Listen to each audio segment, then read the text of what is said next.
welcome back to my channel. Ito na naman si Tita Jenny, si Tita Jen nyo. May share na naman ako sa inyo na bago kong nabili, pero dati ko nang ginagamit. Ito ay ang Tark Freezer Organizer. Ayan o, Tark Freezer. Easily organize your space with freezer Tark. Pwede nyo magagamit pagka mag-organize kayo na inyong freezer. 2 set siya. BPA free.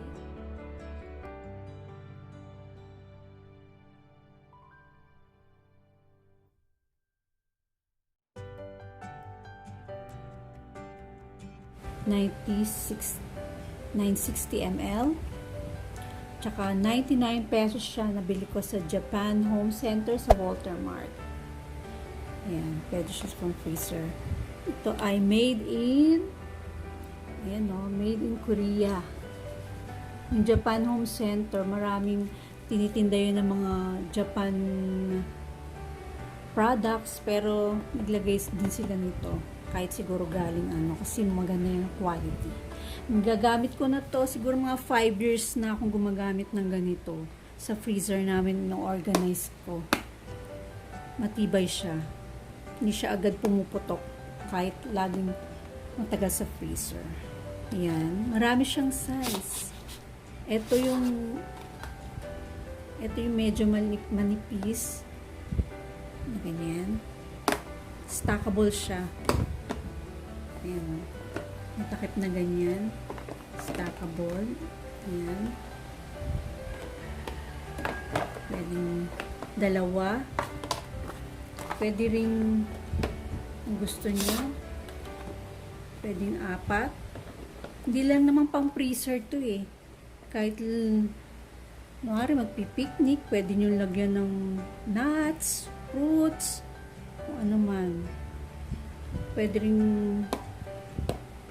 organize nyo. Ayan o, pwede siyang ilak na ganyan. Magkakaano sila. Ganun. Ayan. 99 pesos lang ang 2 pirasong ganyan.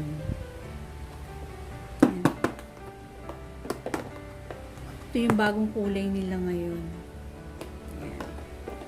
Tapos, meron ding iba silang mga sizes. Ito, nagamit ko na to kaya wala na yung iba. Meron siyang pabilog, ganyan. 3 set yan. 3 piraso. 99 din yata o 88. Yan, meron siyang maliit na ganyan. Cute, diba? Pag may natira kayong ulam, yan, pwede nyo palang lagay ito sa ref, kahit hindi sa freezer, diba? Ang organize nyo kahit saan. Yan, pag may natira kayong ulam, kaysa lalagay nyo lang sa mangkok, tapos tatakpan nyo pa ng saucer, di sa ganito na lang, diba? Yan. Pag binili nyo to, 3 yan, 3. Yan ang size niya. Tapos meron pang ganitong size. Oh. Ayan. Ano naman yung nag-i-snap yung kanyang pagsara.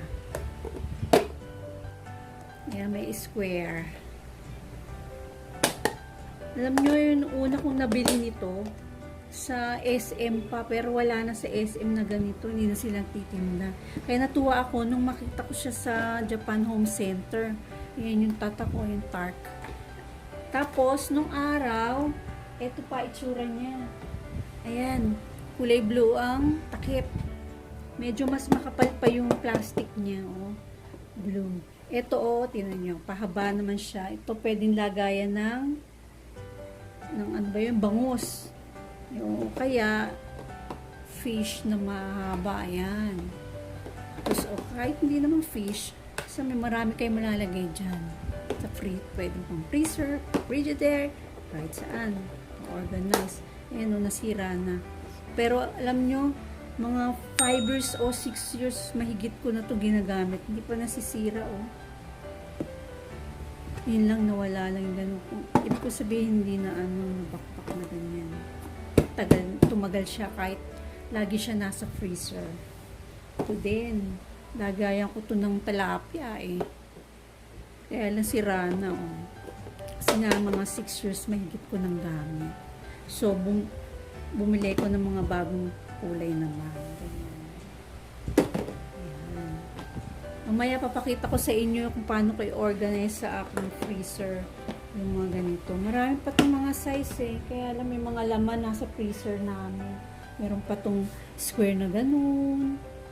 Meron pang parihaba. Yan. Ganda. Comment nyo nga sa baba kung ano yung ginagamit nyo pang ano nyo. 99 lang yan. Mura na yan. Matibay pa. Mamaya pakita ko sa inyo sa freezer namin. Share ko lang kung paano ko ginagamit yung stackable na pinakita kong Tark na plastic container dito sa freezer namin. Yan. Diba? Yan. Ito yung maliliit na ano. Yan, nilalagyan ko to ng fruits o kung ano man. Ayan. Ito ay grapes. Pinifreeze ko para sa aking smoothie.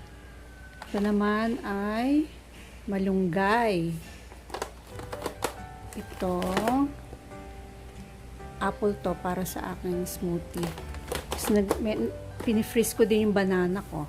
Ito ano din, malunggay. Yan. Tapos dito naman sa mga meat. Yan, naka-stack, diba? Maayos. Hahanapin mo na lang kung saan mo nilagay yung chicken, yung beef, yung ano, tatandaan mo na lang, or pwede siguro lagyan mo label, kaya lang pag dinikita mo matatanggal yan. So ito yun, ito yung makapal, tapos papatungan mo itong manipis. Ayan, ganyan lang. Ayan, chicken. Pwede mo patungan ng isa pang maliit yung ganun, no? Ito naubusan na ako, kaya lock and lock muna ginamit ko. Tapos ito ibang klase. Ayan. Ayan, takip ko sa loob.